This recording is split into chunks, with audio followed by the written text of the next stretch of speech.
তুমি যদি সত্যি আল্লাহকে ভালোবাসো, সত্যি যদি তুমি নাজাতটা পেতে চাও, তাহলে তোমার মধ্যে এই বৈশিষ্ট্য তো লাগবে। অন্যায়ের বিরোধী করা, ন্যায়ের প্রতিষ্ঠিত করা। এই অন্যায় দুই ধরনের হয়, একটা হলো নিজের ক্ষতি, আর একটা হলো ইসলামের ক্ষতি। এ যুবকেরা, তরুণেরা, বাপেরা, ইসলামের ক্ষতি যারা করবে, ওই অন্যায়কারী কখনো ঈমান থাকতে পারে না। এবং ওই অন্যায়কারী বিরোধী যে না করবে, তারও ঈমান থাকতে পারে না। নিজের যদি কেউ ক্ষতি করে, ধরো নামাজ কাজা করে ফেলেছে, ও নিজের ক্ষতি করেছে। রোজা কাজা করে ফেলেছে, ও নিজের ক্ষতি করেছে। দাড়ি রাখতে পারেনি, ও নিজের ক্ষতি করেছে। টুপি পরতে পারেনি, ও নিজের ক্ষতি করেছে। কিন্তু এ যদি তওবা করে আল্লাহ পাকের কাছে ক্ষমা চায়, এর জন্য আল্লাহ পাকের পক্ষ থেকে খুশি সংবাদ আছে। আল্লাহ বলেছেন, লা তাখনাতু মির রাহমাতিল্লাহ, আমি আল্লাহ একে মাফ করে দেব, আমার রহমত থেকে নিরাশ হয়ে যেও না। এ যুবকেরা, তরুণেরা, অপরটা হলো সমাজের ক্ষতি। আজকে সমাজকে যদি তুমি মদে মাতাল বানাও, সমাজকে যদি নেশাগ্রস্ত বানাও, এই নেশাগ্রস্তর জন্যে মদের কারণেতে 100টা যদি ক্রাইম হয়, তার জন্য 80টা হলো মদের কারণ। 100টা যদি খুন হয়, 80টা হলো মদের কারণ। 100টা যদি পরিবারের ডিভোর্স হয়, 80টা হলো নেশা মদের কারণ। এই মদকে, সমাজকে যারা মাতাল বানাতে চাইছে, এরা ইসলামের দুশ্মন, ইসলামকে মিটাতে চাইছে। কারণ ইসলাম মদের বিরুদ্ধে, এরা মদ ইসলাম বিরোধী করেছে। এই সমাজ মনে রাখবেন, আল্লাহ নবী যখন দ্বীন ইসলামের প্রচারটা করেছিল, নবী পাকের দিকে দলে দলে মানুষ যখন যেতে লাগলো, ওই সময় ইহুদি সম্প্রদায়েরা, তারা আমার রাসূলুল্লাহকে কোনোভাবে যখন রুখতে পারল না, তারা তখন একটা পরিকল্পনা করলো। ওই পরিকল্পনা হলো এটা, কিছু ইহুদিকে মুহাম্মদ রাসূলের কাছে পাঠিয়ে দিল। তারা ঈমানের কলেমা পড়ে নিল, তারা মুসলমান দাবি করলো, নবীর সাহাবা দাবি করলো, তারা নবীর অনুসারী দাবি করলো, নবী পাকের পিছনে নামাজ পড়লো, নবী পাকের সাথে হজ করতে গেল, নবী পাকের সাথে জিহাদের ময়দানে গেল, নবী পাকের সাথে দ্বীন ইসলামের শিক্ষা অর্জনের জন্য নবীর মাহফিলে বসতে লাগলো। সবাই মনে করতে লাগলো এরা হলো সাহাবা, এরা হলো মুসলমান। কিন্তু তারা মূলত এসেছিল মুসলমানদের মধ্যে ঝগড়া পাশে লাগাবার জন্যে। তারা এসেছিল মূলত মুসলমানদের মধ্যে দলাদলি লাগাবার জন্যে। তারা সুরাতে সকলে বাহ্যিক মুসলমান দাবি করেছিল, কিন্তু তাদের হৃদয়টা ছিল ইসলাম ও মুসলমানদের ক্ষতি করা। এ কথাও আল্লাহ কোরআনে বলেছে, তোমরা যখন আমাকে, আমার হাবিবকে ভুলে গিয়ে অন্য কারো দলদাস হয়ে যাবে, আমি আল্লাহ যাদের তোমরা চাটুকারি করবে, দলদাস হয়ে যাবে, তাদেরকে ক্ষমতায় এনে আমি আল্লাহ তাদের হাতেই তোমাদেরকে মিটিয়ে দেব, তাদের হাতেই তোমাদেরকে লাঞ্ছিত করব। এ না জওয়ানেরা, তরুণেরা, এই আজকে বলে দিয়ে যায়, আমাদের সব থেকে প্রথম কাজ হলো, আমাদের মধ্যে গাদ্দার যারা আছে, আমাদের মধ্যে মুনাফিক মুসলমান যারা আছে, এই গুণ, এই গুণ থেকে নিজেকে দূরে রাখা, এই গুণের কথাকে বিশ্বাস না করা, এই গুণের কথাতে ডাকে সাড়া না দেওয়া। এ যুবকেরা, তরুণেরা, বাপেরা, যেমন আব্দুল্লাহ ইবনে উবাই, তার মুখে দাড়ি ছিল, মাথায় টুপি ছিল, সে নামাজ পড়তো, রোজা রাখতো, নবী পাকের সঙ্গে হজ করেছে, জিহাদে গেছে, কিন্তু কোরআন তাকে জাহান্নামী ঘোষণা দিয়েছে। হযরত আবু বকর সিদ্দিককে যখন জিজ্ঞাসা করা হয়েছিল, ও আবু বকর সিদ্দিক, এর কারণটা কি? আপনি যা করেছেন ও তা করেছে। হযরত আবু বকর সিদ্দিক বলতে লাগলো, ওর নামাজ আছে, আমারও আছে, ওর রোজা আছে, আমারও আছে, ওর হজ আছে, আমারও আছে, ও দান খায়রাত করেছে আমিও করেছি, ও জিহাদে গেছে আমিও গেছি, ওর দাড়ি টুপি জুব্বা পাগড়ি আছে আমারও আছে, এই দিক দিয়ে ওর যা আছে আমারও তাই আছে। কিন্তু আমার অন্তরে একটা জিনিস আছে যেটা ওর মধ্যে নাই। আমার অন্তরে সব কিছুর আগে আল্লাহ ও নবীর প্রেম ভালোবাসা আছে যেটা ওর মধ্যে নাই। ও হলো মুনাফিক, আমি হলাম মুমিন। এজন্য আল্লাহ আমাকে জান্নাতি ঘোষণা দিয়েছে, ওকে জাহান্নামী ঘোষণা দিয়েছে।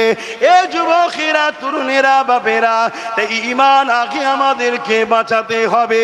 কেন যুগে যুগে ইসলামকে মিটাবার জন্য আজকে জালিমদের থেকেও অনেক ভয়ঙ্কর ভয়ঙ্কর জালিম এসেছে। যেমন ফেরাউন এসেছিল, নমরুদ এসেছিল, এজিদ এসেছিল, চিঙ্গিস খান এসেছিল। এইভাবে মুসলিম নামদারি হতভাগা আকবরও ছিল। এরা যুগে যুগে ইসলামকে মুছে দিবার পরিকল্পনা করেছিল। কিন্তু মনে রাখবেন, আল্লাহ পাক তাদেরকে মুছে দিয়েছে। ইসলাম আজও 250 কোটি মানুষ মেনে চলে।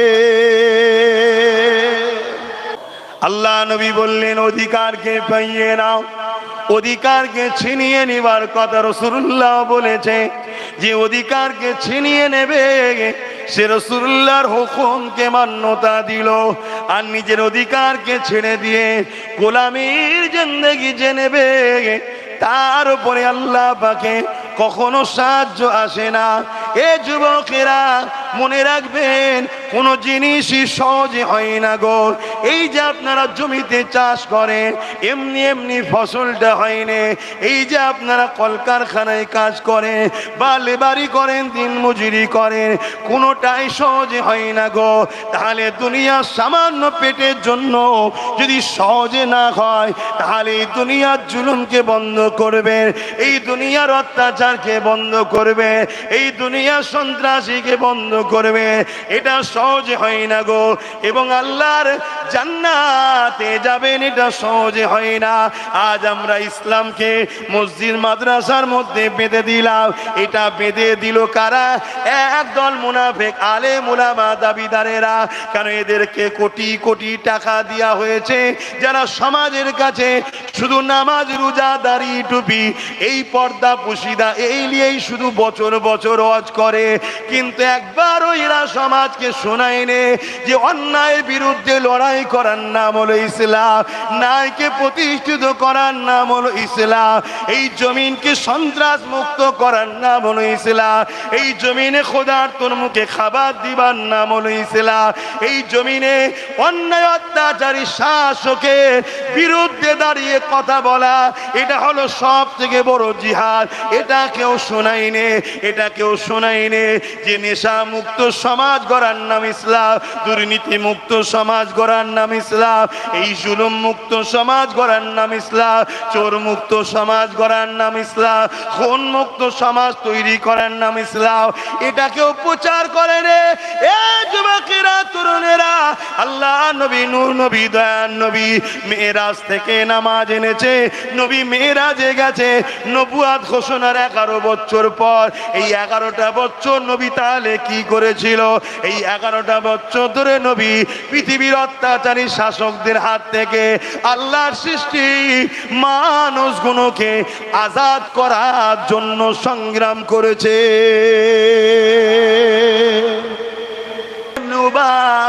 নবী পাকের দরবারে বসে কোরআনের শিক্ষা অর্জন করত, আবু বকর সিদ্দিকও বসে অর্জন করত। আল্লাহ নবী যখন নামাজ পড়তেন, আবু বকর সিদ্দিক নবী পাকের পিছনে ইক্তেদা করে নামাজ পড়তেন, আব্দুল্লাহ ইবনে উবায়ও নামাজ পড়তেন।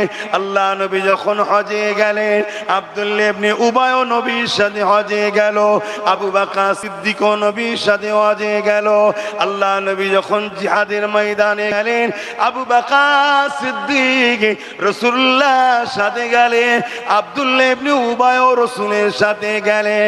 আল্লাহ নবী যখন দিন ইসলামের জন্য সাহাবাদেরকে বলতেন মাল দাও বাবা, সাহাবা আবু বকর সিদ্দিক দান করতেন, আব্দুল্লাহ ইবনে উবায় রাসূলুল্লাহর কাছে দান করতেন। এ যুবকেরা কিন্তু মনে রাখবেন, আবু বকর সিদ্দিকের দাড়ি টুপি জুব্বা পাগড়ি ছিল, আব্দুল্লাহ ইবনে উবায়েরও দাড়ি টুপি জুব্বা পাগড়ি ছিল, কিন্তু আবু বকর সিদ্দিক দুনিয়া জমিন থেকে আল্লাহ নবী ঘোষণা করে দিল জান্নাতি জান্নাতি জান্নাতি।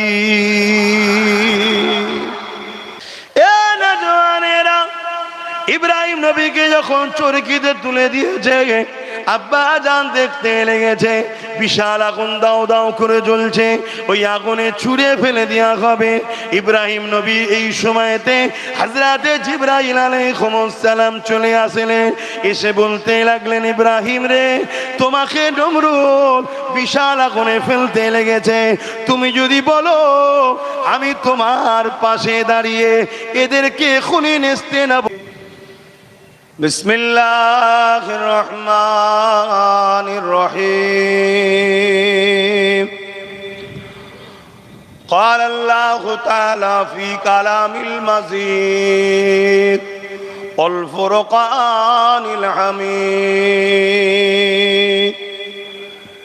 إن الله وملائكته يصلون على النبي يا أيها الذين آمنوا صلوا عليه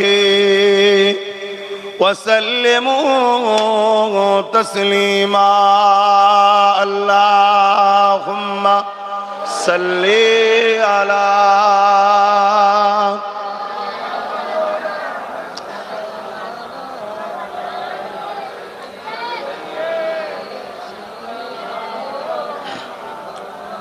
কখন না জানি পানি এসে যায়, বর্ষার সময় বলা তো যায় না, একটা দাওয়াত আর একটা দিয়ে দিই। কেন দূরে দূরে আমার ভাইগুলো যারা বসে আছে একটু দাওয়াতটা শোনো। আগামীকাল আপনাদেরই এলাকা বসিরহাট বা মাটিয়া গোপালনগর যে আছে না, চেনেন?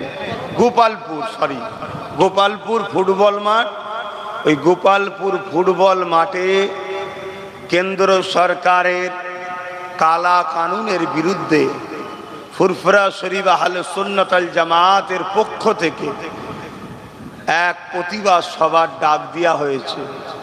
মসজিদ, মাদ্রাসা, কবরস্থান আমাদের ঐতিহ্য, আমাদের অধিকার বাঁচাবার জন্য এই ডাকে আপনাদের একটু যাওয়া দরকার আছে না নাই? 3টে থেকে শুরু হবে, ওই 4টে 4:30 পর্যন্ত হবে। ঝড় হোক, পানি হোক, তুফান হোক, এক হাত ছাড়া ছাড়া বাজও পড়ুক, আমাদের কোনো ভয় নেই। কেন আমরা আল্লাহর জন্য, এই জিন্দেগিটাও আল্লাহর। অতএব আপনাদের একটু হাজিরির আশা রাখছি। যাওয়া যাবে? একটুখানি বলুন না, যাওয়া যাবে? আল্লাহকে খুশি করে বলুন, লম্বা করে হাত তুলে। আমার ভাইয়েরা যারা রাস্তায় আছে, আপনারা তো দূরে রয়েছেন, একটু যাওয়া যাবে না? একটু হাত তুলে বলুন আগামীকাল। মনে রাখবেন, যত আন্দোলন বাড়বে আর আন্দোলনে যত মাথা বাড়বে, তত কেন্দ্রে দিল্লিতে চাপ বাড়বে, আর চাপ বাড়লে সুপ্রিম কোর্টের ফাইসাল্লাটাও পক্ষে আসবে। আমি জানি সংবিধান বিরোধী আইন করেছে কেন্দ্র সরকার, কিন্তু আপনারা জানেন আমাদেরই বাবরি মসজিদ, যেটা সুপ্রিম কোর্টই বলেছিল ওখানে কোনো মন্দির ছিল না, ওখানে কোনো রামের মন্দির ছিল না, তথাপিও 500 বছরের মসজিদ ভেঙে শহীদ করে, দেশে সম্প্রীতি নষ্ট করে একদল অশুভ শক্তি তারা যে সন্ত্রাসী আমার দেশে চালিয়েছিল, বড় দুঃখের সাথে বলতে হয় সুপ্রিম কোর্ট নিজেই বলছে ওখানে মন্দির ছিল না, তারপরেও কিন্তু সুপ্রিম কোর্ট রায় দিল কি, ওখানে রাম মন্দির হবে। কারণ কি? আপনি তো বলছেন মন্দির ছিল না, তাহলে রায় দিচ্ছেন কেন?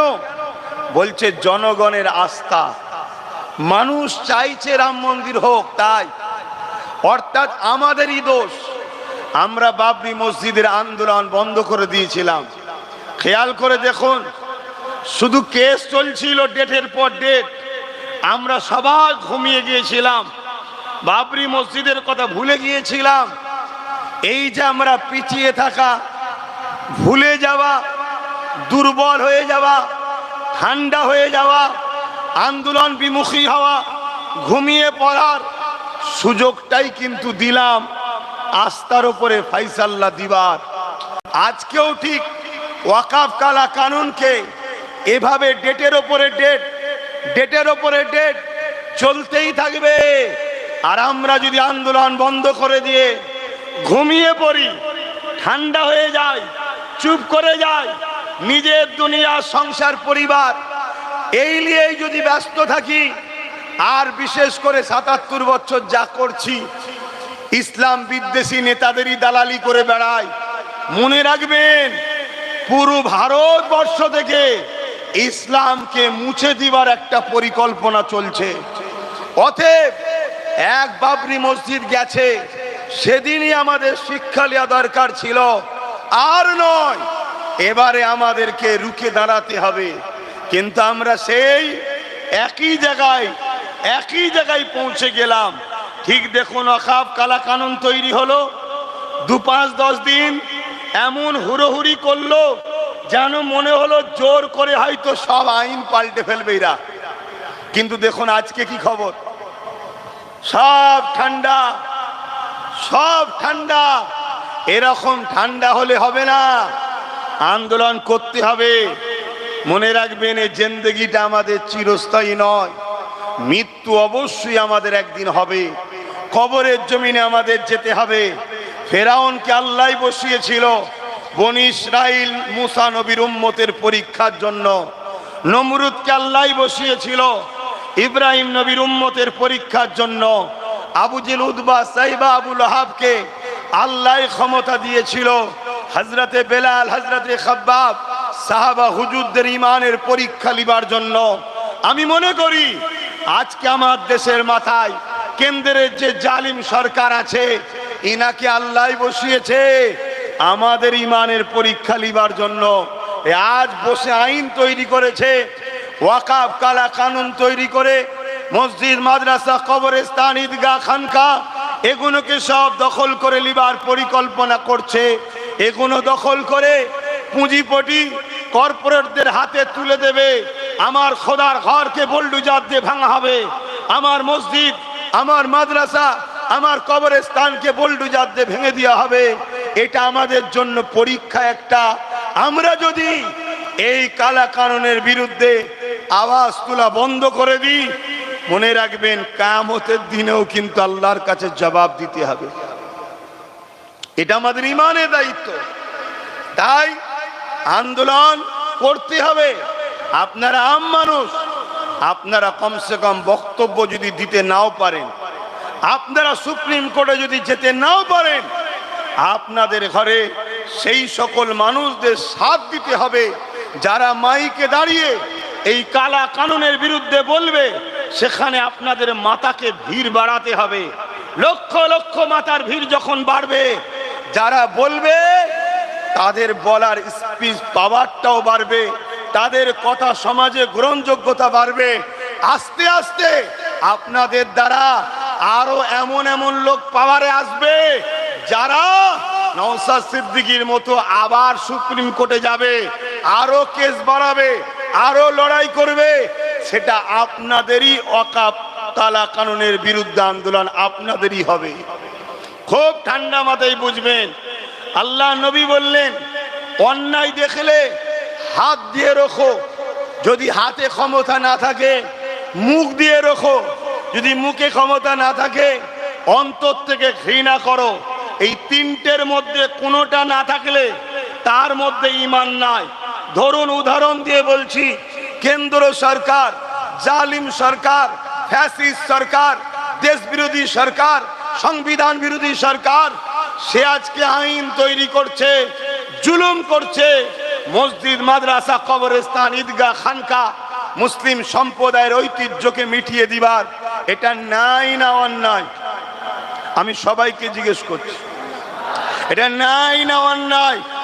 কারা কারা অন্যায় বলছেন আল্লাহকে দেখিয়ে হাত তুলুন। যে যেখানেই দেখেন মাইকের আওয়াজ পেলে হাত তুলে সাক্ষী দেন, এটা নাই না অন্যায়? অন্যায়। এই অন্যায়ের বিরুদ্ধে ঈমান যদি থাকে, নাম্বার 1 হাত দিয়ে প্রতিরোধ করো। ভাই হাতে তো আমাদের ক্ষমতা নাই, আছে নাকি? কিন্তু হাতের ক্ষমতা তো রাজ ক্ষমতা যাদের হাতে, তারা রুখবে। কিন্তু রাজ ক্ষমতা যেসব মুসলমানদের হাতে আছে, এরা তো বেঈমান নেতাদের জন্য মারপিট করে, মসজিদ মাদ্রাসার জন্য করে না। এরা বেঈমান নেতাদের জন্য লড়াই করে, মসজিদ মাদ্রাসা কোরআনের জন্য লড়াই করে না। এদের কাছে অনেক বোম বন্দুক আছে, এদের বেঈমান কাফের নেতার জন্য বার করে, এদের ইসলাম বিদ্বেষী নেতাদের জন্য বার করে। আল্লাহর ঘরের জন্য এরা কখনো বার করবে কেন? এরা তো মুনাফিক মুসলমান। তাহলে হাতে তো ক্ষমতা আমাদের নাই। যদিও বা একটা চারাক আল্লাহ জারিয়েছে, ওই এক চারাক বাবা হাতের ক্ষমতায় গিয়ে কেস করে এসছে। শুনছেন তো নাকি? জানেন তো নাকি? দ্বিতীয় নম্বর অপশন কি? এই কালা কানুনের বিরুদ্ধে আপনাকে মুখ দিয়ে প্রতিবাদ করতে হবে। আপনারা আম মানুষ, হয়তো বক্তব্য দিতে পারছেন না, কিন্তু আলেম উলামা, ইমাম, মুফতি, মৌলানা, পীর, পীরজাদা সবার মুখ দিয়ে প্রতিবাদের দরকার আছে না নাই? যদি কেউ কালা কানুনের বিরুদ্ধে প্রতিবাদ না করে, জানতে হবে তার মধ্যে ঈমান বলে কিছু নাই। রাসূল বলছে, আমি নয়। শুনছেন তো নাকি? যদিও বা প্রতিবাদ হচ্ছিল, আমার রাজ্য সরকার যেই বলল বাংলায় গুলোগুলি নয়, সব থেকে বড় দুশ্মন হব, সব প্রতিবাদ ঘরের ফ্রিজে ঢুকি এখন নাকে তেল দিয়ে ঘুমোচ্ছে। আবার বেরোবে এরা, আবার বেরোবে। ঠিক সময় বেরিয়ে জনগণ নিরীহ মুসলমানকে বোকা বানিয়ে ওয়াকাবে দুশ্মনদের কোলে মুসলমানকে তুলে তাদেরকে শক্তিশালী করার জন্য বেরোবে। তাহলে দ্বিতীয় নম্বর কি? মুখ দিয়ে প্রতিবাদ করা, যেটা আপনাদের নেই, কিন্তু আলেম উলামাদের প্রতিবাদ করার ক্ষমতা আছে না নাই? প্রতিটা মসজিদ থেকে প্রতি জুম্মায় একটু হলেও ওয়াকাবের সচেতন করার দরকার আছে না নাই? প্রতিটা জায়গায় দাঁড়িয়ে দাঁড়িয়ে একটু হলেও আলেম উলামাদেরকে বলতেই হবে, এটা ঈমানের দায়িত্ব। তাহলে 3 নম্বর অপশন কি? যদি মুখ দিয়ে বলতে নাও পারে, অন্তর থেকে এই চক্রান্তকে ঘৃণা করে দূরে সরে যেতে হবে। যদি তাও না থাকে, আল্লাহ রসুল বলছে তাদের মধ্যে ঈমান নাই। তাহলে ওয়াকাব অর্থাৎ মসজিদ, মাদ্রাসা, কবরস্থান, ঈদগাহ জায়গাকে বাঁচাবার জন্য আমাদেরকে আন্দোলন জারি রাখতে হবে না বন্ধ করতে হবে? একটু জোরে বলুন। 10 বছর আগে থেকে আমি আন্দোলন করছি। ক বছর? 10 বছর।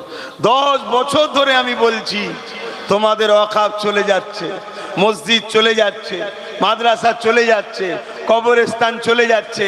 মসজিদে ঢুকবে, পিটবে, মসজিদে ঢুকতে দেবে না। মাই মুরব্বীদের কবর দিতে নিয়ে যাবেন, কবর দিতে দেবে না, সব দখল হয়ে যাচ্ছে। 10 বছর ধরে বলছি। এই বলাতে এই সমাজেরই অনেক নামি দামি লোকেরাই মুসলিমদের মধ্যে থেকেই আমাকে অনেক সমালোচনা করেছে না করেনি? গালিগালাজ করেছে না করেনি? আজকে সেই সব মুসলমানগুলো কোথায়?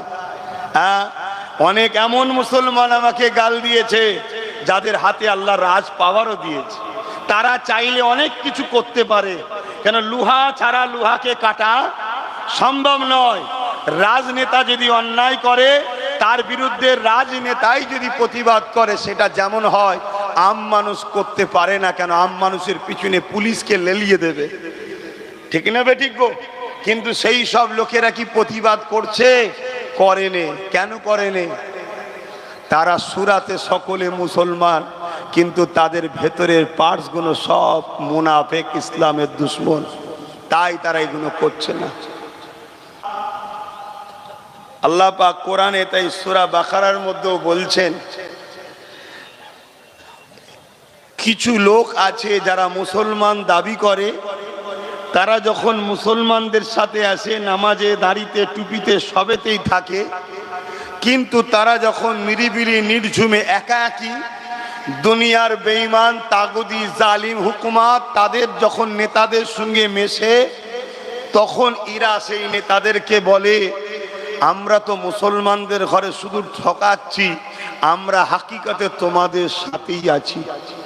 তাহলে নবীর কাতারে যদি সাহাবাদের মধ্যে এরকম 2 নম্বর মুসলমান থাকতে পারে, বর্তমান আমাদের সমাজে এরকম মুনাফেক আছে না? না কি গো, একটু সারা দেন না। তলা থেকে কাদা কি আপনাদের ব্রেনকেও ঠান্ডা করে দিল নাকি? হ্যাঁ, সব তো জন ছেলে তো, তোমাদের খুন তন টকবক করে ফুটছে।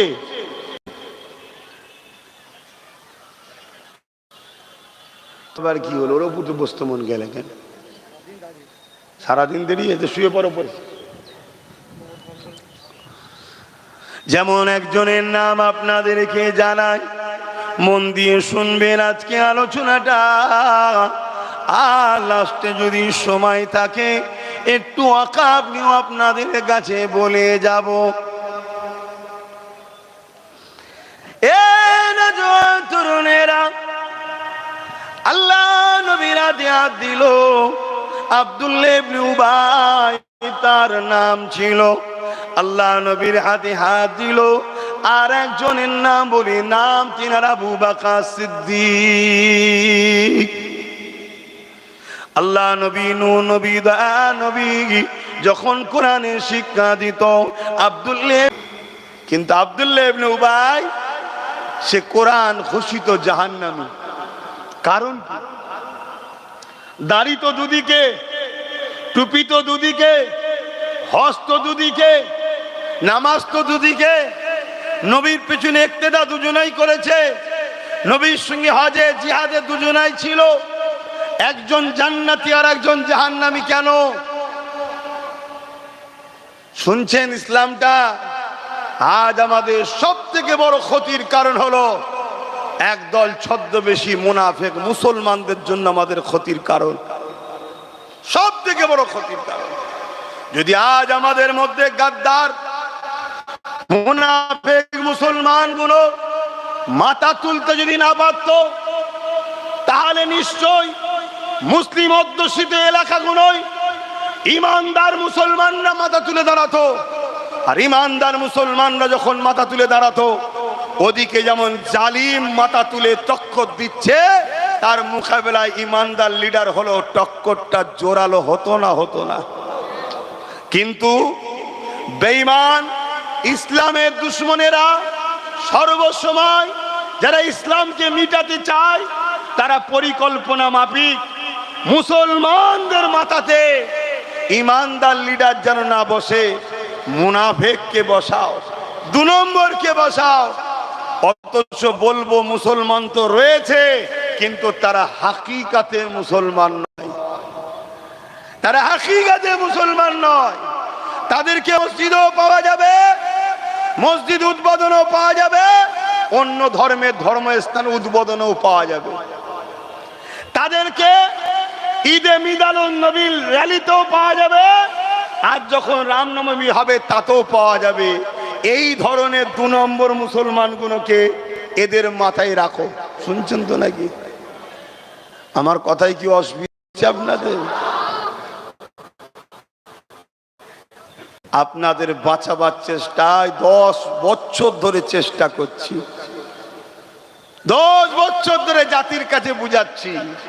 এই বুঝাতে গিয়ে দালাল লকআপ পেয়েছি, এই বুঝাতে গিয়ে বাপ মাকে গাল খাওয়াতে হয়েছে, এই বুঝাতে গিয়ে হাজার হাজার জলসা জালিমরা কেটে দিয়েছে, এই বুঝাতে গিয়ে মিথ্যা কেসও প্রচুর আমাকে খেতে হয়েছে, আমারও নামে প্রচুর মিথ্যা কেস। এই বুঝাতে গিয়ে হাজারো সমস্যার সম্মুখীন হতে হয়েছে।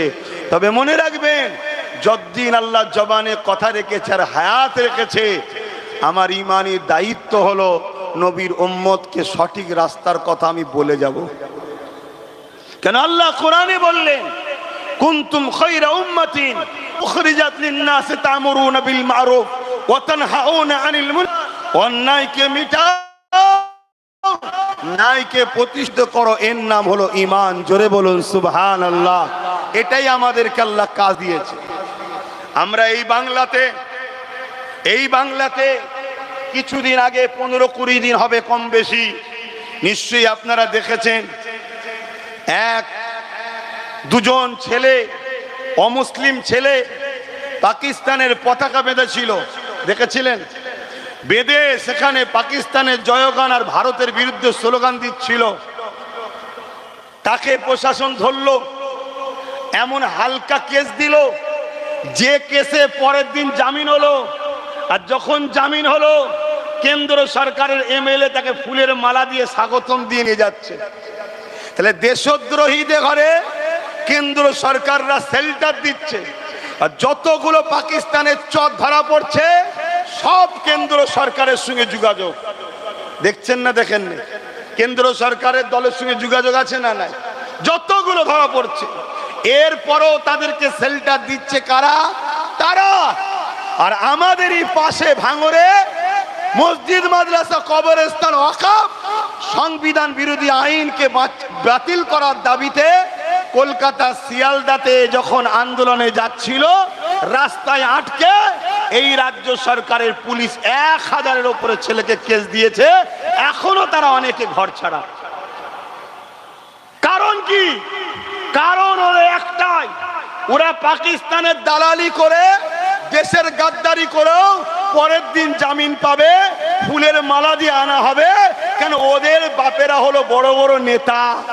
আর আমরা অন্যায় না করেও জেলে যে জামিন পাবো না কেন? আমাদের বাপেরা হলো ওদের বাপেদের দালাল, পাঁচাটা গোলাম। কি গো, কথাটা কি কষ্ট হয়ে গেল নাকি? আর এই কথাগুলো আমি জাতিকে বুঝাই, যাতে করে জাতি মুনাফিক আর বেঈমান উভয়কে ছেড়ে ফেলে দিয়ে নিজেদের গার্জেন তৈরি করে, যাতে করে আগামী দিন আমাদেরকে কেউ উচ্ছেদ না করতে পারে, আমাদেরকে কেউ মিথ্যা কেস না দিতে পারে, আমাদের জমি জায়গা কেউ দখল না করতে পারে, আমাদেরকে কেউ ধর্মীয় ভাবাবেগে আঘাত দিয়ে ক্ষতি না করতে পারে। করলেই তখন আমাদের গার্জেনরা সামনে এগিয়ে আসবে। শুনছেন তো? আর এই কথা যখনই বলি, ঠান্ডা ঘরে বসে থাকা বেঈমান গুলো মুনাফিক মুসলমানকে ফোন করে, হারা আব্বাস আলী গোরাচাঁদ হুজুরের 900 বিঘে জায়গার মধ্যে বাকি জায়গা গেল কোথারে? সব তো তোরাই দখল করে খাচ্ছিস। তখন এও বলে, তোমাকেও তো ভাড়া দিচ্ছি। তা ঠিক আছে, সবই বুঝছি, মিলে জুলে খাচ্ছিস, আমি তো কিছু বলিনি। কিন্তু আব্বাস সিদ্দিকী আস্তে আস্তে উঠছে কি করে? শুনছেন তো নাকি? আয় ধরে টেনে ধরো। কেন? আমরা যদি ক্ষমতায় আসি, অবশ্যই পীর আব্বাস আলী গোরাচাঁদ হুজুরের সম্পদকে উদ্ধার করতে হবে। কথা বুঝে আসছে না নাই? করা দরকার আছে না নাই? আপনারা কি বলছেন? আল্লাহর ওলির সম্পদ উদ্ধারের দরকার আছে না নাই? সেখান থেকে মুসলিম গরিবদের কাজে লাগবে, মুসলিম গরিবদের শিক্ষার জন্য কাজে লাগবে, মুসলিম গরিব মেয়েদের বিবাহের জন্য কাজে লাগবে। তা না হয়ে কি হচ্ছে, 900 বিঘে জায়গার কোটি কোটি টাকা ইনকাম বেঈমান নেতাদের রাজনীতির ফান্ডে চলে যাচ্ছে। এগুলো যদি আজও জাতি না বোঝে, তাহলে এ জাতিকে তো আল্লাহ ধ্বংস করবে জালিম শাসক বসিয়ে।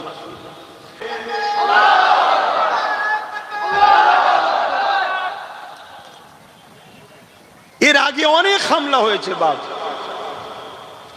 কিন্তু বর্তমান যে পরিকল্পনা আমার দেশে চলছে, যদি এই পরিকল্পনাকে আমরা বুঝতে না পারি, আর এই পরিকল্পনাকে ব্যর্থ করার জন্য আমরা যদি সংগঠিত না হই, এবং যে ক্ষমতায় তারা করছে ওই ক্ষমতায় যদি পার্টিসিপেট না করে, প্রতিযোগিতায় না নামি, তাহলে মনে রাখবেন, আজকে মসজিদ বিরোধী আইন হয়েছে, মাদ্রাসাকে লুটে লিবার আইন হয়েছে, কালকে নতুন একটা আইন আসতে চলেছে। সে আইনটার নাম হলো ইউনিফর্ম সিভিল কোড। শুনেছেন কি জানি না? এটা আরো ভয়ানক। আপনি ভাববেন মসজিদ যদি চলে যায় আবার বানিয়ে নেব, মাদ্রাসা যদি নিয়ে নেয় আবার বানিয়ে নেব, কবরস্থান যদি না দিতে দেয় নিজের জায়গায় দেবো। আপনি ভাববেন ঈদগাহ যদি নিয়ে নেয় নিজের জায়গাতে নামাজ পড়বো। কিন্তু ইউনিফর্ম সিভিল কোড এত ভয়ঙ্কর আইন আসছে যেখানে আপনার কোরআনকে ব্যান করে দেবে এরা, যেখানে আপনার নামাজ পড়তে দেবে না। এক দেশ এক আইন হবে। ওই আইনটা কেমন হবে? দেশের মাথায় একজন রাজা বসবে, সে যা বলবে দেশবাসীকে সেটা মানতে হবে। আর ইউনিফর্ম সিভিল কোডে আদিবাসীরাও বিপদে পড়ছে, দলিতরাও বিপদে পড়ছে, শিখ, পাঞ্জাবি, খ্রিস্টান সমস্ত জাতের মানুষেরা বিপদে পড়ছে। এমনকি যারা গরিব হিন্দু তারাও বিপদে পড়বে। কেন? তারা দাসত্ব প্রথা চালু করার পরিকল্পনা করছে। গরিবদের একটাই রাস্তা থাকবে, দাস দাসী। ভেবে দেখো, যদি আজও তোমরা না বোঝো, হয়তো আমি বুঝাচ্ছি আমার দুশ্মন বেড়েছে, আরো বাড়বে। পুরো পৃথিবী যদি দুশ্মন হয়ে যায়, আল্লাহ রসুলের জন্য পুরো পৃথিবীর দুশ্মনের মোকাবেলায় এক আব্বাস সিদ্দিকী লড়ার ঈমান ও মন মানসিকতা নিয়েই বাইরে বেরোই আমি। এতে যদি কেউ বলে রেজাল্ট কি, রেজাল্ট সব থেকে বড় রেজাল্ট হলো এটা, আল্লাহর কাছে আমি পিয়ারা হব, আল্লাহ আমার উপরে রাজি হবে। এর থেকে বড় রেজাল্ট আর কি চাই? আমার স্রষ্টা আমার উপরে রাজি হবে, এর থেকে বড় রেজাল্টের কিছু দরকার আছে? আর তাই আপনাদেরকে বলি, এই যে আজকে ইসলামকে টার্গেট করেছে আমার ভারতও, মসজিদ মাদ্রাসাকে টার্গেট করেছে, মুসলমানগুলোকে বিভিন্ন জায়গায় কুপিয়ে কুপিয়ে মারছে, কখনো লাভ জিহাদের নামে, কখনো গোরক্ষা বাহিনী দ্বারা বিভিন্ন ভাবে মুসলমানকে যে কুপিয়ে মারছে, এবং মুসলিম বেটিদের পবিত্র বোরখা পর্দাকে ধরে যে বেইজ্জতি করা হচ্ছে, এটা কিন্তু একদিনের পরিকল্পনা নয়, এটা অনেক দিন ধরে আস্তে আস্তে হচ্ছে। আর এই পরিকল্পনার সব থেকে বড় ভয়ঙ্কর ষড়যন্ত্র হলো মুসলিম ছেলেদের ঘরে গান, মেলা, যাত্রা, ফাংশন, এই খেলার মধ্যে ভুলিয়ে রাখো। এদের কাছে, হাক্কানি উলামাদের কাছে যেতে দিও না। যদিও যায় এদেরকে আটকে দাও, আর যদিও না আটকাতে পারো এদের কাছে উলামাদের কাছতে দিও না। যারা এদেরকে নবীর সঙ্গে জুড়তে চায় এদের সঙ্গে জুড়তে এদেরকে দিও না। মনে রাখবেন, আলেম তো হাজারো আছে। এর সমাজে এমনও আলেম ছিল, ব্রিটিশ পিরিয়ডেতে কলেমা প্রচার করার জন্য ব্রিটিশ সরকার তাকে বন্দী করেছিল, বন্দী করে তাকে মৃত্যুদণ্ডের ফাঁসি শাস্তি দিয়েছিল। কালকে ফাঁসি হবে, মন দিয়ে শুনছো তো ভাইরা? কালকে ফাঁসি হবে। আর আজকে আর একজন আলেম এসে জানাকে ফাঁসি দেবে, তিনাকে বলছে কাল তো তোমার ফাঁসি, তা কলেমাটা পড়ে লাও। আল্লাহ পাকের ওই কলেমা প্রচারকারী বান্দা, কলেমা প্রচারের জন্য যাকে ফাঁসি দেওয়া হচ্ছে, সেই বান্দাই আলেমকে দেখে গায়েব হয়ে গেছে। তোমাকে ভয় লাগে না? তুমি থানা জেলের মধ্যে এসে আমাকে কলেমা পড়াচ্ছ, আমার ফাঁসি হচ্ছে, আমাকে ধরেছে কারণ কি? আমি কলেমার প্রচার করছি বলে। তা তুমি যে কলেমার প্রচার করছো, তোমাকেও তো ব্রিটিশ গভর্নমেন্ট জুলুম করবে। তখন সেই আলেম বলেছিল, সেই আলেম তখন বলেছিল, শুনছেন আপনারা? ইতিহাস তো পড়েন, একটু বলছি শোনেন। সেই আলেম তখন বলেছিল, এই মৌলানার নাম কি? কুতুব শহীদ। মৌলানা সাহেবের নাম কি? কুতুব শহীদ রহমাহুল্লাহ। তিনাকে ব্রিটিশ ধরেছিল কেন? তিনি কলেমার প্রচার করে। আর ওনাকে ব্রিটিশ জেলের মধ্যে কলেমা পড়াতে এসছে আর একজন আলেম। সেই আলেমকে কুতুব শহীদ হুজুর জিজ্ঞেস করছে, আরে তুমি আমাকে কলেমা পড়াতে আসছো, আমাকে ফাঁসি দেওয়া হচ্ছে কলেমার প্রচারের জন্য, তা তোমাকে কি সরকার ধরবে না? তখন ওই কুতুব শহীদকে ওই আলেম বলেছিল, এ কুতুব শহীদ শোনো, কুতুব সাহেব আমাকে তো ইংরেজ সরকার মাইনে দিয়ে পুষে রেখেছে। কি বুঝলেন? তাহলে এই সমাজে একদল আলেম ইসলামের প্রচারের জন্য জালিম অত্যাচারী শাসকদের জুলুমের শিকার হয়, আবার একদল আলেমকে জালিম শাসকরা ইনভাইট করে এক স্টেজে বসে হই হই করে। এটা ভাবতে হবে ইতিহাস, এটা ইতিহাস ভাবতে হবে। যদি না বোঝো যুবক, চোখ দিয়ে খুন বেরোবে। গত 2-3 বছর আগে কি বলে, গত 1 বছর 8 মাস আগে বলেছিলাম 3 বছর সময় দিয়েছিলাম পরিবর্তন হন, নাই চোখ দিয়ে পানি নয় খুন বেরোবে। তার মধ্যে 1 বছর 8 মাস চলে গেছে, আর বাকি আছে মাত্র 1 বছর 4 মাস। তার মধ্যে আইন বেরিয়ে গেল কি, মসজিদ মাদ্রাসা কবরস্থান মুসলমানদের 29 লক্ষ বিঘে জায়গাকে লুটে লাও, যার মূল্য কয়েক লক্ষ কোটি টাকা। যদি ভাগ করে দেওয়া হয় প্রত্যেকটা মুসলমান কোটিপতি হয়ে যাবে। শুনছেন? কিন্তু আমাদের সেদিকে তো খেয়াল নাই। আমাদের খেয়াল আছে ফ্রি বিরিয়ানি কোথা পাওয়া যায়, আমাদের খেয়াল আছে কোথায় 200, 500, 1000 ভাতা পাওয়া যায়, আমাদের খেয়াল আছে কোথায় 2500, 3000 পাওয়া যায়। সম্মানের সাথে বলছি, ভুল হতেই পারে মানুষের, পরিবর্তন হন। আমি ইমাম হুজুরদের বলছি, যদি পরিবর্তন হতে পারেন, যে রাস্তা দেখাচ্ছি যদি সংগঠিতভাবে একসাথে আগাতে পারি, ইমামদের কম করে 20,000 টাকা মাইনে দেওয়া যেতে পারে। এত টাকা আমাদের আছে। কত টাকা মাইনে? মাইনে আর ভাতা কিছু বোঝেন? ভাতা কাকে বলে আর মাইনে কাকে বলে? মাইনে হলো সম্মান, তার অধিকার। মাইনে কি? সম্মান, তার অধিকার। ভাতা হলো আমার দলদাস হইছিস তাই গোলামিলে। কিছু বুঝে আসছে? আমি তো ছোটখাটো মৌলানা, বেশি ফতোয়া সমাজে চলে না, কেন অনেক বড় বড় হুজুর, বড় বড় মুফতি, বড় বড় মৌলানা সমাজে রয়েছে, তো অনেক আবার ফতোয়া উল্টো দেবে।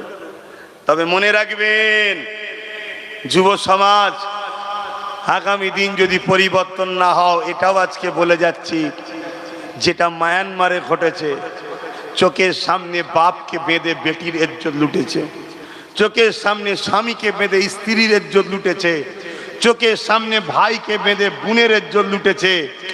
নীরবে দেখা ছাড়া দ্বিতীয় কোনো উপায় ছিল না, থাকবে না। এখনো সময় আছে, জুলুম বন্ধ করো, ন্যায়ের পক্ষে সংগঠিত হও। কটা একটু আঙুল তুলে দেখাবেন না? জোরে বলুন না। 3টে। নাম্বার 1 কিতাবুল্লাহ, নাম্বার 2 আমি যা করেছি আমার সুন্নাত, নাম্বার 3 আমার আহাল, আমার পরিবার। জোরে বলুন সুবহানাল্লাহ। আল্লাহর নবী তাই বললেন, এ আমার মাননেওয়ালারা, দাড়ি দেখে টুপি দেখে অনেক লোক থাকবে তোমাদেরকে ধোঁকা দিয়ে দেবে, তাই আমি রসুল তোমাদেরকে বলে যাই, তোমরা কোরাইশের নেতৃত্ব মানবে। কার নেতৃত্ব? জোরে বলো। ধর্মের লিডার কি হবে? কোরাইশ। সমাজের লিডার কি হবে? কোরাইশ। রাজনীতির মুসলমানদের লিডার কি হবে? কোরাইশ। তার পিছনে কোটি কোটি সবাই থাকতে পারে, সেটা আলাদা। মেন যে নেতৃত্বটা দেবে, মেন মাতা, সে যেন কোরাইশ হয়। বলো মুসলমান, আমরা কোরাইশ ধর্মতে নাই, দাদা হুজুরকে মেনেছি, কোরাইশ আলহামদুলিল্লাহ। তার আওলাদদেরকে এখন আমরা মানেন তো নাকি? আলহামদুলিল্লাহ, তারা কোরাইশ ঠিকই আছে। কিন্তু বাকি ক্ষেত্রে আমাদের নেতা কি কোরাইশ আছে? তাহলে আমরা ঠকছি না? ঠকছি না, কেন আমরা রসুলের কথা মানিনি।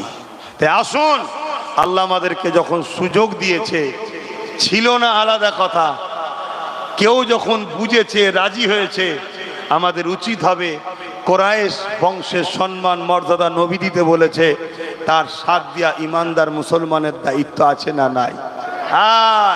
এটা মাথায় রাখো। যত দিন যাচ্ছে আমরা আগাচ্ছি না পিছোচ্ছি? জোরে বলুন, যত দিন যাচ্ছে শিক্ষাতে আগাচ্ছি না পিছোচ্ছি?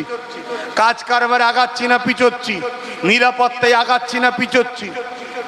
কি বলে, প্রশাসনিক জুলুমে থেকে রেহাই পাচ্ছি না, জুলুম বাড়ছে, যত দিন যাচ্ছে সবই তো আমাদের উপরে বেড়েই যাচ্ছে। অতএব মন স্থির করো, এত বছর ধরে তো জুলুম সহ্যই করলাম, যা হয় হবে। আমরা আমাদের একটা ভাগ বুঝে নেব কোরাইশ নেতাকে সামনে রেখে। রাজি আছেন না? নাই? আমি যদি আগামী দিন ডাকি বিড়ি কেটে, আমিও কোরাইশ বংশের ছেলে, ডাকলে আপনারা খরচ করে আমার ডাকে সাড়া দিতে পারবেন? এটাই তো নেতৃত্ব মানা, পারবেন?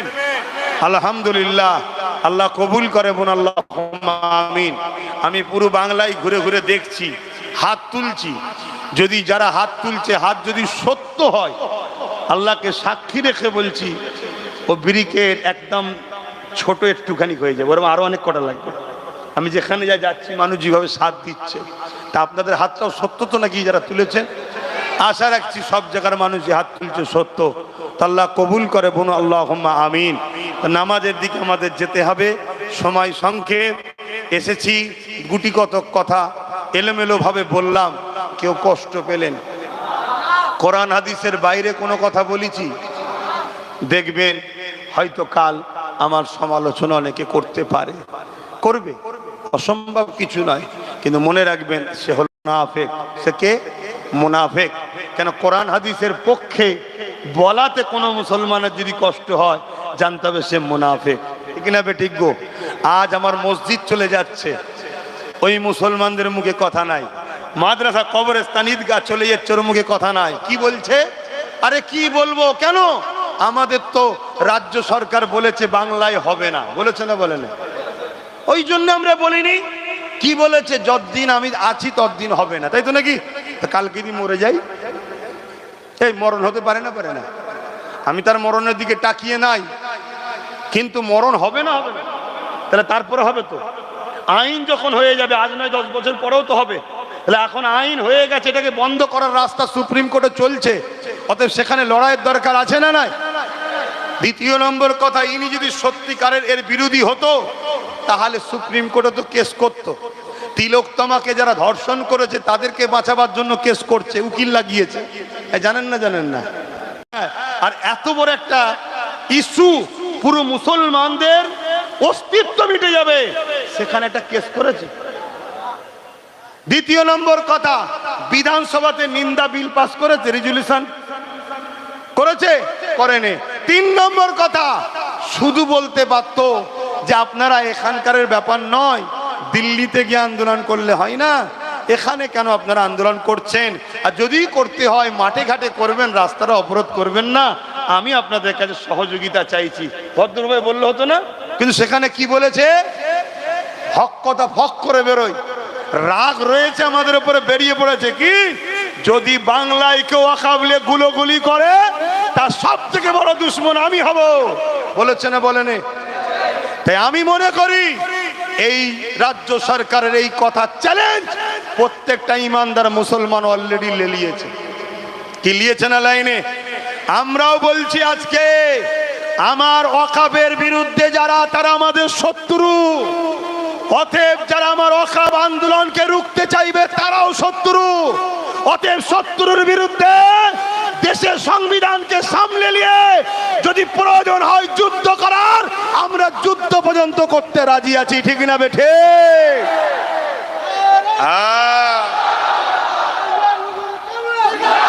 এবারে যদি কোনো পাওয়ার, কোন ক্ষমতা, কোন শাসক যদি মনে করে তুমি যুদ্ধ করবে, তোমার হাতে তো অস্ত্র নেই, আমার হাতে অস্ত্র লাগবে না, আমার জন্য সংবিধান রয়েছে, আছে না? নাই? তুমি যুদ্ধ করবে, তোমার পাশে তো পুলিশ নাই, আমার পুলিশ লাগবে না, আমার জন্য সংবিধান আছে। তবে মনে রাখবে, সব পুলিশ তোমার সাথেও নাই। অনেক পুলিশ আছে যারা সংবিধান প্রেমিক, তারা কিন্তু মজলুমদের সাথেই আছে। ঠিক না বেঠিক? মত প্রতিষ্ঠিত করতে চাইছে এ যুবকেরা, তরুণীরা, বাপেরা, এই মদকে যারা সাপোর্ট করবে, এদের কখনো ঈমান থাকতে পারে না। শুনছেন তো নাকি? জানি না আমার আওয়াজ আপনারা নিতে পাচ্ছেন কিনা, পানি কাদায় দাঁড়িয়ে দাঁড়িয়ে। হ্যাঁ, আমি বলে যাচ্ছি তো, আমি সেই আব্বাস সিদ্দিকী, আজও সেই আব্বাস সিদ্দিকী আছি।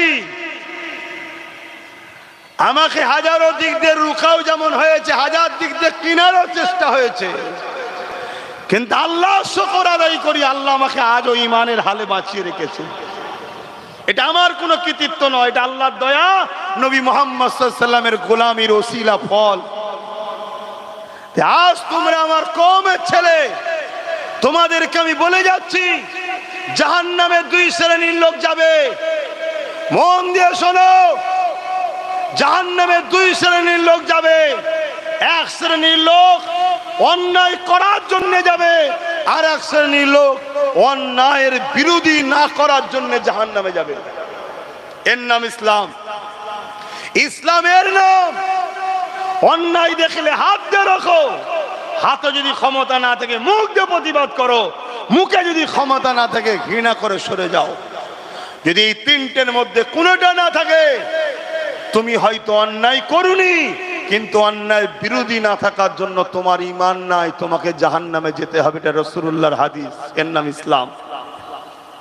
আসো আসো, জালিম অত্যাচারী শাসকদের ভাড়াটিয়া মুফতি মাওলানাদের নিয়ে আসো, আমি ডিবেটে বসতে রাজি আছি।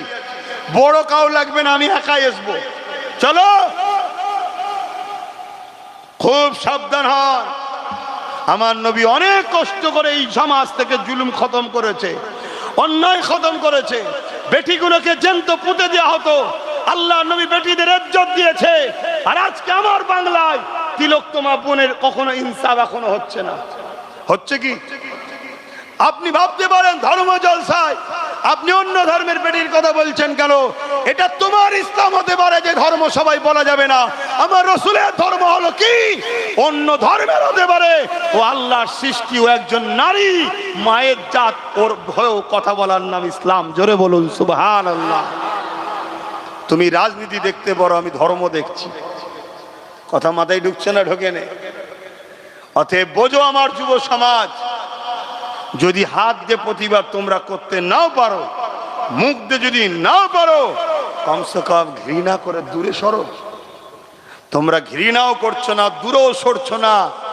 যদি মনে করো 200-500তে আমি পেয়ে গেলাম, 1000 পেয়ে গেলাম, মনে রাখবে আল্লাহ তাদেরকেই ক্ষমতাশালী করে তাদের হাতেই তোমাদেরকে মিটাবে। যাদের পক্ষে তোমরা দাঁড়িয়ে যাদেরকে শক্তিশালী করছো, আর যারা তোমাদের ক্ষমতায় এসে ইসলামকে মিটাচ্ছে। কথা ভুল বলছি? তোমার আমার ক্ষমতায় এসে ইসলামকে মিটাচ্ছে। আহা, অথচ আমার রাসূল কত কষ্ট করেছিলেন। আল্লাহ নবী জীবনে এমনও দিন গেছে, আল্লাহ নবী পেটে পাথর বেঁধে 3 দিন না খেয়ে কাটিয়েছে। তথাপিও নবী আমার উম্মাত উম্মতিদিগকে দ্বীন ইসলামের আলো যাতে পায়, নবী আমার হক কথা বলে গেছে। এ যুবকেরা, আবু জেহেল আমার নবীর বিরোধী কেন করেছিল? আল্লাহ নবী গরিবদের পক্ষে ছিল, আবু জেহেল আমার নবীর বিরোধী কেন করেছিল? রাসূলুল্লাহ এতিমদের অধিকারের কথা বলেছিল, বিধবার অধিকারের কথা বলেছিল, জুলুম বন্ধ করার কথা বলেছিল, বেইনসাফি করতে নিষেধ করেছিল। এ যুবকেরা, তরুণীরা, বাপেরা, এই জন্যই তো আবু জেহেল আমার নবীর বিরুদ্ধে গিয়েছিল। আজকে নবীর উম্মত দাবি করব, আর আমরা জুলুমের বিরোধী না করে জুলুমের সঙ্গে গা মিলিয়ে চলে সমাজের দুনিয়ায় হয়তো 2 দিন আনন্দ করা যেতে পারে, কিন্তু মনে রাখবেন এই দুনিয়াটাও অন্ধকার হবে, আখিরাতটাও অন্ধকার হবে। দেখো না, তোমাদের আশপাশেই খেয়াল করে দেখো, অনেক এমন মুসলমান আছে রাসূলুল্লাহ দিনের পক্ষে না থেকে নবীর দুশমনদের পক্ষপাতিত্ব করেছিল। 10 বছর 5 বছর করার পরে যাদের পক্ষপাতিত্ব করেছে তারাই এখন তাকে দল থেকে বাদ দিয়ে দিয়েছে। দেখো তোমাদের আশপাশে অনেক পাবে, তার বিরুদ্ধেই হয়তো কেস হচ্ছে, সে কাঞ্চার বলছে আমরাই সব করলাম, এখন আমরাই ঘর ছাড়া। শুনছেন না শোনেন না? আব্বাস সিদ্দিকীর ওপরে জুলুম হলে আব্বাস সিদ্দিকীর দুঃখ হবে না তো? কেন? আমরা তো জানি আমাদের ইমাম হোসাইনের ওপরে জুলুম হয়েছে, আমরা তো মেনে নিয়েছি আমরা হোসাইনি থাকতে রাজি, তাতে জুলুমের পাহাড় আমাদের উপরে হোক, আমরা ইরাদা করে নিয়েছি আমরা জুলুমের পাহাড় সহ্য করব, হোসাইন হুজুরকে ছাড়বো না। জোরে বলুন সুবহানাল্লাহ। কিন্তু যারা এজিদের সাথে থেকে জুলুম সহ্য করতে পারছে না এজিদেরই হাতে, তাদের তো বড় দুঃখ হবে নাকি? একটা গাছ লাগালাম আমি, জনগণ ওই গাছের ফল খেয়ে মরবে এই ইরাদায়, কিন্তু আমার ছেলেই যদি ওই গাছের ফল খেয়ে মরে, এর চেয়ে দুঃখ বেশি হবে না কম হবে? জনগণ মরলে তো দুঃখ নাই, কেন আমি জনগণকে মারার জন্যই লাগিয়েছিলাম। তা আমরা সবাই মিলে গাছটা তৈরি করলাম, এখন সেই গাছই এখন আমাদের ঘরেই ছেঁটে দিচ্ছে। কথা মাথায় ঢুকছে? কেন ছেঁটে দিচ্ছে বুঝতে পারছেন না? আর প্রয়োজন নেই, যা সাজাবার সাজিয়ে নিয়েছে। এখনো সময় আছে, ওয়াকাফকে বাঁচাবার জন্য আমাদের ঘরে সংগঠিত হতে হবে। আগামী দিন, আগামীকাল কি বললাম, গোপালপুর মোড়ে আপনাদের সবাইকে দাওয়াত দিলাম। পাশাপাশি আশা রাখবো আপনারা সবাই কাঁধে কাঁধ মিলিয়ে যাবেন। বেঁচে থাকলে নিজের অধিকার, নিজের ধর্মীয় স্বাধীনতা যদি নিয়ে বেঁচে থাকতে পারেন, আর ইনকাম অনেক করতে পারবেন। আল্লাহ চাইলে অল্পতেই অনেক বরকত হয়ে যাবে, আর আল্লাহ যদি না চায় লুটে পিটে হয়তো অনেক কোটি করবেন, আর লাস্টে এমন জেলে ঢুকবেন সব সম্পদ শেষ হয়ে যাবে। এই আশপাশে হয়েছে না হয়নি? আরে একটু এলাকা বড় হলো, হচ্ছে না হয়নি? হ্যাঁ, অতএব আল্লাহর উপরে ভরসা করে থাকবেন, আল্লাহর পক্ষে থাকবেন, দয়ার নবীর দেখানো রাস্তায় চলবেন। আল্লাহ কোরআনের মধ্যে জানাচ্ছেন, লাকাদ কানা লাকুম ফি রাসূলিল্লাহি উসওয়াতুন হাসানা। আমি আমার হাবিবকে সবথেকে উত্তম মডেল করে পাঠিয়েছি। জোরে বলুন সুবহানাল্লাহ। আমাদের সমাজনীতি, আমাদের ধর্মনীতি, আমাদের প্রতিবেশী নীতি, আমাদের সংসার নীতি, আমাদের রাষ্ট্রনীতি, আমাদের রাজনীতি, আমাদের এডুকেশন নীতি, আমাদের অর্থনীতি, সমস্ত কিছু মোহাম্মদ রসুলকে ফলো করে করতে হবে। মোহাম্মদ রসুল ছাড়া অন্য কাউকে ফলো করে করাই হলো হারাম। শুনছেন তো নাকি? আর আমার নবী এত সুন্দরভাবে আমাদের শিখিয়ে দিয়েছে, আমরা আরবে থাকলে কিভাবে থাকবো সে নীতি যেমন শিখিয়েছে। আমরা সর্বধর্মের দেশ, সম্প্রীতির দেশ, গণতান্ত্রিক দেশ ভারতবর্ষে থাকলে এখানেও কিভাবে থাকবো ওটাও আমার রসুল পাক আমাদেরকে শিখিয়েছে। জোরে বলুন সুবহানাল্লাহ। মনে রাখবেন, আমার নবীর মতো পৃথিবীতে কেউ আসেনি আর আসবে না। অতএব সেই নবী পাক সাল্লাল্লাহু আলাইহি সাল্লামের আদর্শ শিক্ষা দেওয়া হয় মাদ্রাসায়। তাই মাদ্রাসাকে সন্ত্রাসরা বড় ভয় করে, কেন মাদ্রাসা থাকলে দেশ প্রেমিক বেরোবে, মাদ্রাসা থাকলে গরিব প্রেমিক বেরোবে, মাদ্রাসা থাকলে আব্বাস সিদ্দিকী বেরোবে। যে আব্বাস সিদ্দিকী চোরকে চোর বলবে, ডাকাতকে ডাকাত বলবে, খুনিকে খুনি বলবে, মুনাফেককে মুনাফেক বলবে, দেশদ্রোহীকে দেশদ্রোহী বলবে, সে যদি দেশের মাথাতেও বসে থাকে দেশের সাথে গাদ্দারি করলে তাকেও বলবে গাদ্দার। এটা মাদ্রাসা থেকে বেরোয়। শুনছেন না শোনেন? তাই যারা এই মাইন্ডের লোক, আমি চুরি করবো আমার বিরুদ্ধে কেউ না বলে, আমি গাদ্দারি করবো আমার বিরুদ্ধে কেউ না বলে, আমি দেশকে শেষ করে দেবো আমার বিরুদ্ধে কেউ না বলে, আমি নারীদের অধিকার হরণ করবো আমার বিরুদ্ধে কেউ না বলে, আমি নারীদের ইজ্জত নিয়ে খেলা করব আমার বিরুদ্ধে কেউ না বলে, এই মাইন্ডে যারা আছে তারা কোনোদিন চাই না মাদ্রাসা থাক। শুনছেন না শোনেন? কিন্তু তারা দেখছে আমরা তো চাইলে শুধু হবে না। ভাই অসুবিধা হচ্ছে? আমরা তো চাইলে শুধু হবে না, আমাদের ঘরে খেয়াল রাখতে হবে মাদ্রাসা থাক। এই দাবিতে একটা শক্তি না উঠতে পারে। এক কাজ করো, মুসলমানদের মধ্যে থেকে খোঁজো কে আছে যার কাছে মসজিদ আগে নয় অর্থ আগে, মাদ্রাসা আগে নয় অর্থ আগে, পরিবার আগে নয় অর্থ আগে, ইসলাম আগে নয় অর্থ আগে। এরকম মুনাফেক মুসলমানদের ঘরে অর্থ দাও, প্রশাসনিক সহযোগিতা দাও, বোম দাও, বন্দুক দাও, মুসলিম এলাকা থেকে তাদেরকে নেতা বানাও, তারা থাকবে।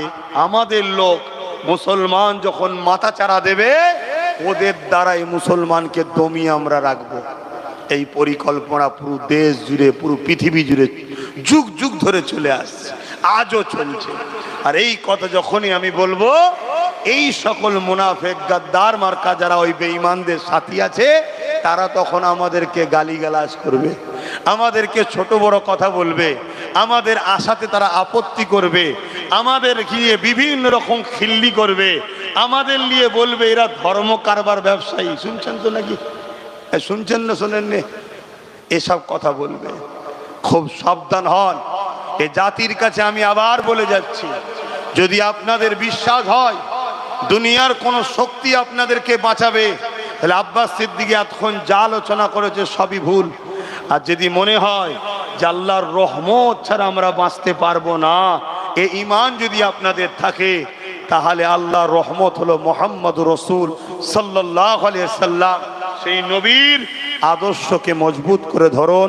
সেই নবী বলছেন, তোমরা যদি আমাকে মানো, আমি নবী তোমাদের কাছে তিনটে জিনিস রেখে যাব করে দিতে পারি। যুবকেরা, বাপেরা, আব্বা জান ইব্রাহিম সাল্লাম কি বলেছিলেন? এই বিশাল আগুনে দেখে এক চুল পরিমাণ ভয় খায়নি। কেন? ইমানদার আল্লাহ ছাড়া অন্য কাউকে ভয় করে না। এ যুবকেরা, তরুণীরা, বাপেরা, ওই সময় ইব্রাহিম নবী বলেছিলেন, এ হযরত জিবরাইল, আপনি আমি আল্লাহর পক্ষে নমরুদের অন্যায়ের বিরুদ্ধে কথা বলেছি, তার জুলুমের বিরুদ্ধে কথা বলেছি। সে নারীদের উপরে অত্যাচার করে, সে প্রজাদের উপরে অত্যাচার করে, সে জমিনকে বেইনসাফি প্রতিষ্ঠিত করেছে, জমিনের উপরে সন্ত্রাসী তৈরি করেছে, তার গুন্ডাগিরির বিরুদ্ধে বলেছি।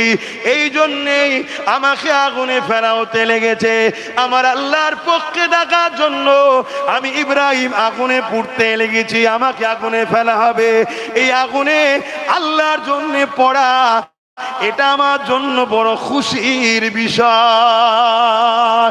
তবে জিবরাইল, আমাকে যে আগুনে ফেলা হচ্ছে এটা আমার আল্লাহ দেখতে পাচ্ছেন। তিনি অবশ্যই শাইউন কাদির, তিনি সর্বশক্তিমান। তিনি যদি আমাকে হেফাজত করেন অবশ্যই করতে পারেন। আর যদি না করে আমাকে যদি আগুনে পুড়িয়ে আল্লাহ খুশি হয় যে ইব্রাহিম আমার জন্য কথা বলেছিল, ইব্রাহিমকে আগুনে ফেলে পরীক্ষা নিলাম, ইব্রাহিম আল্লাহর পরীক্ষায় আল্লাহর খুশির জন্য একবার নয় 1000 বার যদি আবার আল্লাহ জিন্দেগি দেয়, 1000 বার হক কথা বলবো আল্লাহর জন্য, আল্লাহর খুশির জন্য আগুনে পুড়তে রাজি আছি। আরো জোরে বলুন সুবহান। তাহলে আমরা তো সেই বাপের সন্তান। হক কথা বলার হুকুম আল্লাহর, অন্যায়ের বিরুদ্ধে কথা বলার হুকুম কার? এতিমকে ভালোবাসা, বিধবাকে ভালোবাসা, গরিবকে ভালোবাসা। সে যদি হিন্দু গরিব হয় তারও সাথ দেওয়ার হুকুম কার? জোরে বলুন আল্লাহর। নিজের মাতৃভূমিকে ভালোবাসা নবীর সুন্নাত। এই কাজ করতে গিয়ে যদি তোমার আমার উপরে একটু জুলুম হয়, জানতে হবে আল্লাহ পরীক্ষা নিচ্ছে যে আমাকে কতটা ভালোবাসে দেখি। এক কথা শুনছেন না শোনেননি? মায়ের কোলে বসে কথা বলা তো খুব সহজ, বাইরে বেরিয়ে তুমি যেই কথা বলছো তখনই আল্লাহ একটু পরীক্ষা নিচ্ছে প্রেম আছে না নাই। অমনি ধৈর্যহারা হলে হবে? হ্যাঁ, ধৈর্যহারা হলে হবে? মনে রাখবেন, কোন নির্দোষ ছেলে যদি ইসলামের অনুসারী জেলে যাও, ইউসুফ আলাইহিস সালামের সুন্নতের নেকি পাবে। জোরে বলুন সুবহানাল্লাহ। ইউসুফ নবী নির্দোষ ছিলেন। তৎকালীন সময়ের মিশরের বাদশাহ আজিজ তিনাকে জেলে দিয়েছিল। তো বাপ, এটা যুগে যুগে হয়ে আসছে হক আর ন্যায়ের কথা। অনেকে আমাদের সমাজের বুকে আমাদেরকে শুধু এই লোকটাই দেয়, নামাজ পড়ো, রোজা রাখো, আল্লাহ আল্লাহ করো, দুনিয়াদারিতে এইসব অত মাথা ঘামাওনি, তোমরা জান্নাত নেবে, আখিরাতে জান্নাত নেবে, জান্নাত নেবে। আর অথচ আল্লাহ আমাদেরকে শিখাচ্ছে রব্বানা আতিনা ফিদ দুনিয়া, দুনিয়ার ভালাই চা, ওয়াফিল আখিরাতি হাসানা, পরে আখিরাতের ভালাই চা। আর আমাদেরকে কি শিখাচ্ছে? কিছু মাথায় ঢুকছে? হ্যাঁ,